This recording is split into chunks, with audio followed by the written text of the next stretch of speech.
डाइटरीवा।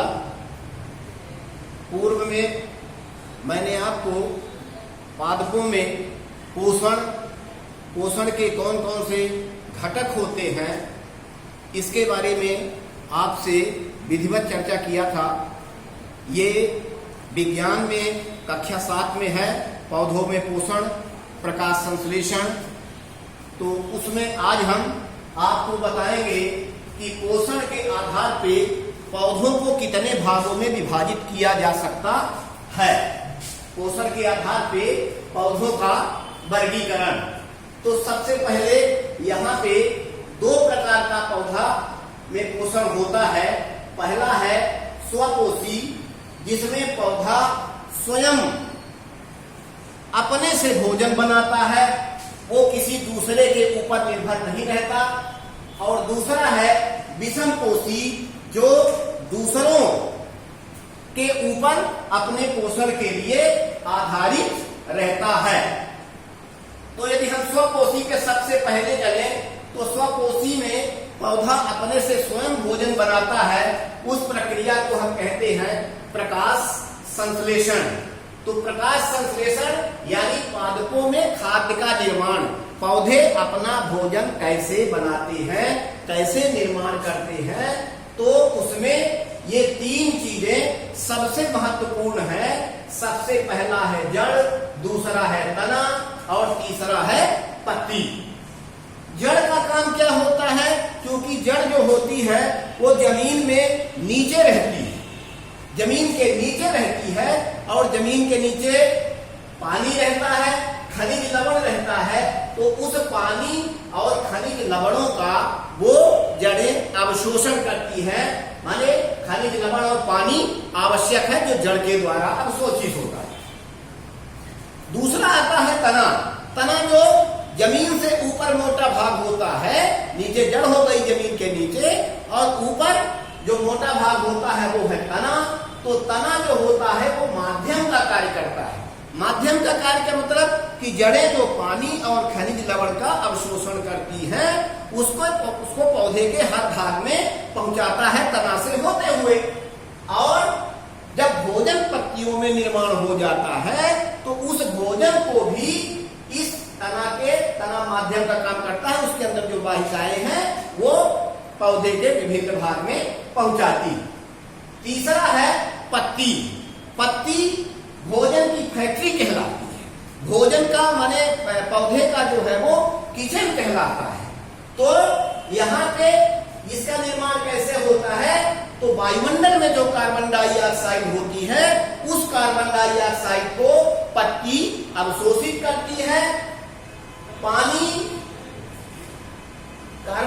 जो जड़ के नीचे से, जमीन के नीचे से जो जड़ द्वारा अवशोषित हो रहा है वो है सूर्य का प्रकाश।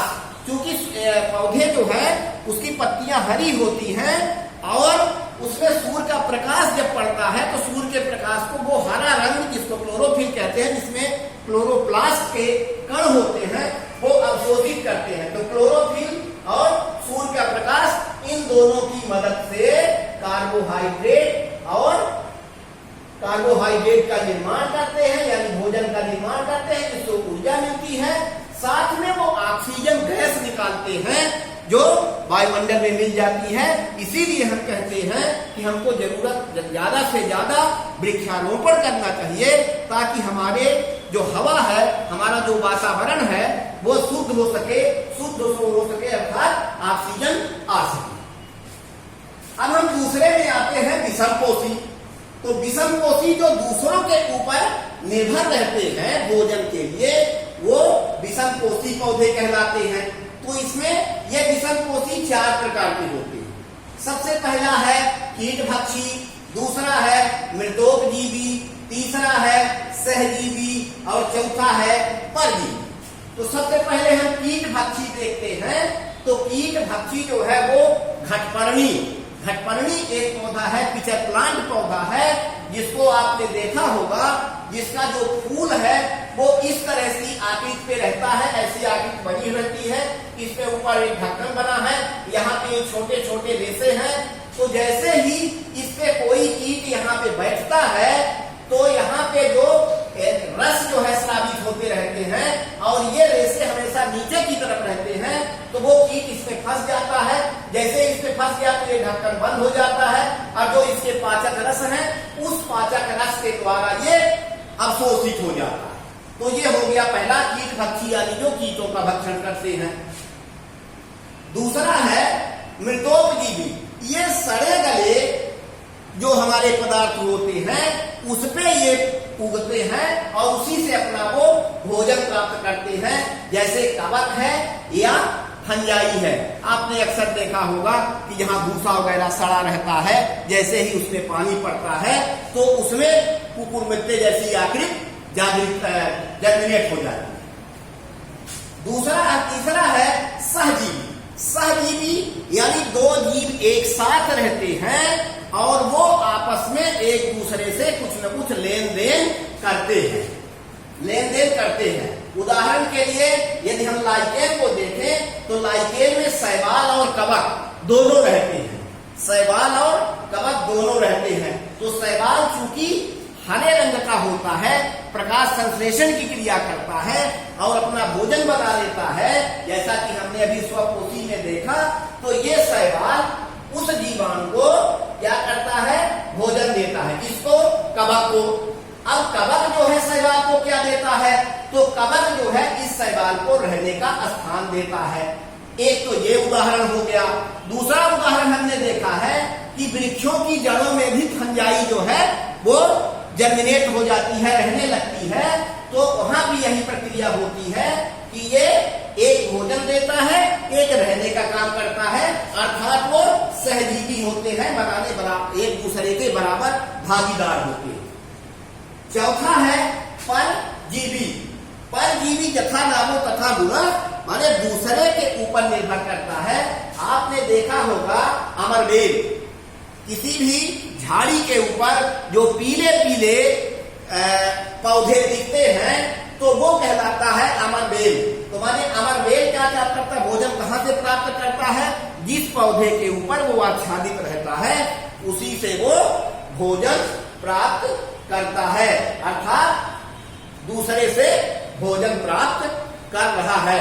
तो इस तरह से हमने देखा कि पोषण के आधार पर पौधे का कैसे वर्गीकरण होता है, फिर प्रकाश संश्लेषण की क्रिया अर्थात पौधों में खाद्य का निर्माण कैसे होता है, जड़ के क्या कार्य होते हैं, तने का क्या कार्य होता है, पत्ती का क्या कार्य होता है।